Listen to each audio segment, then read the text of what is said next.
Hi there. So last weekend I decided to go to my local community centre where they were holding a craft and book fair.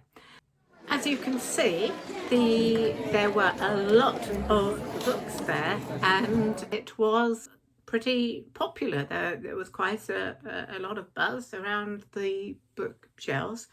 I will talk about the books I bought there in a minute, but first of all, I just want to discuss the need for bookshops in towns. Well, I live in a town just it's 10 miles south of Stratford-on-Avon, and our local charity, the Stour Valley Lions, they're a local community charity. They used to have a lovely bookshop just opposite the church here in Shipston.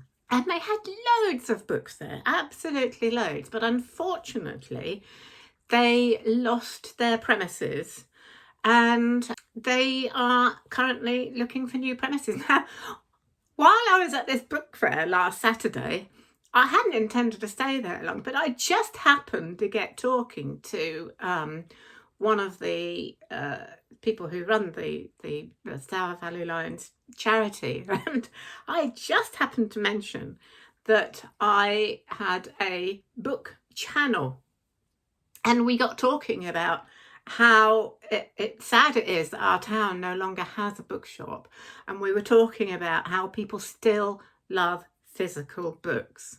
I really do believe most of the people I know, maybe it's because it's an older generation, I don't know, but most of the people I know, and I know that there are many book channels too on YouTube that are doing really well that talk about physical books, so I know that they are still really, really popular. People love to, I just love holding a book, and that feeling of also, particularly with secondhand books that I actually love buying books secondhand or in charity shops better than buying new books.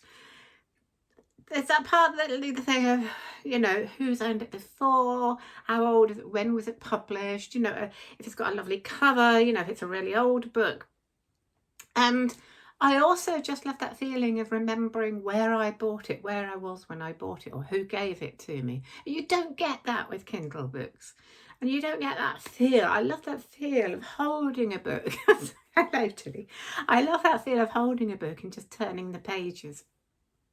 And I know that many, many people are the same. So I think it's very, very sad when you have a town without a bookshop. And my town of Shipston-on-Stour in Warwickshire really needs a bookshop. Now, I was talking to the Stour Valley Lions people at this book fair, and they got very excited about the fact that I have a book channel. I did kind of tell them that I don't actually have many subscribers at the moment, but they just wanted me, just on the off chance that anybody listening is near Shipston-on-Stour and has some premises where they could set up a charity bookshop. You just never know, do you? But I thought I would just mention it anyway, because books are such an important thing in our lives. And of course, Kindle books are great. They're convenient. I understand why people use Kindle all the time. But most of the time, I love physical books, and many people do. And I think every town should have a bookshop. So that's my little rant and my little call out for my local charity. Now, what did I buy? I went mad and bought 3 books. Well, actually, they had a 3 for 2 offer, and the books were only £1 each. So I got one for free. So I only spent £2 for 3 books. That's pretty good going. So let me tell you what I got. It's very exciting. I just love buying. When I say new books, not new books, but old books. You know what I mean. So the first book I bought was actually a non-fiction book.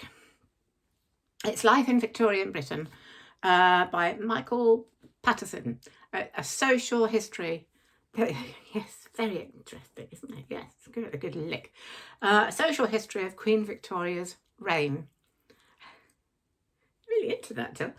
Now, I've got loads of books about the Victorian period because I often write when I'm writing fiction, I often write in that period, so it's really, really useful. And although I have lots, it's always good to have maybe a different perspective. So I've got that. I shall look forward to reading that. The next book I got was a historical novel. No surprises there. It's from an author I don't know, but somebody has called him the medieval C.J. Sansom. I do like C.J. Sansom, so I bought this, and it's called Plagueland by S.D. Sykes. Set in Kent in 1350. The Black Death has changed the land forever, taking master and servant alike. A young Oswald de Lacy, returning from the monastery, must take charge of his father's estate. So that looks really, really interesting. Maybe a bit dark and serious. It's actually, basically, it's a 14th century whodunit, because there's a murder, and this Oswald is trying to find the killer. I read some of the reviews on the back. Cliche-free sharpness. Plenty of action and interesting characters, says The Independent. I like that. The New York Times says, it's no fun reading a medieval mystery if it isn't steeped in filth, squalor and pestilence. S.D. Sykes serves it all up in vivid detail. Great stuff. Looking forward to that. And finally, I bought a Stephen King novel. It's called Revival. Now, some of you might have read this, so do let me know what I'm in for. I said Stephen King, you need a warning before you start reading them. But again, The Independent says classic King, intimate, readable, and convincing, tastier than most bestsellers out there. Well, it's Stephen King, isn't it? So there you go. Those are the 3 books I bought.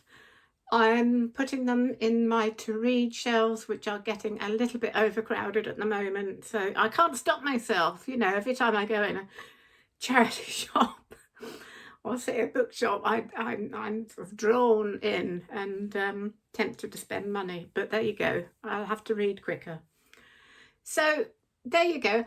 I would love to hear your comments about bookshops and lack of them, or whether you prefer physical books to Kindle, etc. That it's an interesting debate at the moment. So it's been a slightly different video than normal, but I'd love to hear your thoughts. I will be seeing you again to start up some more some Christmas lists.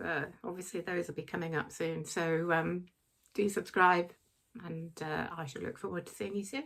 Bye for now.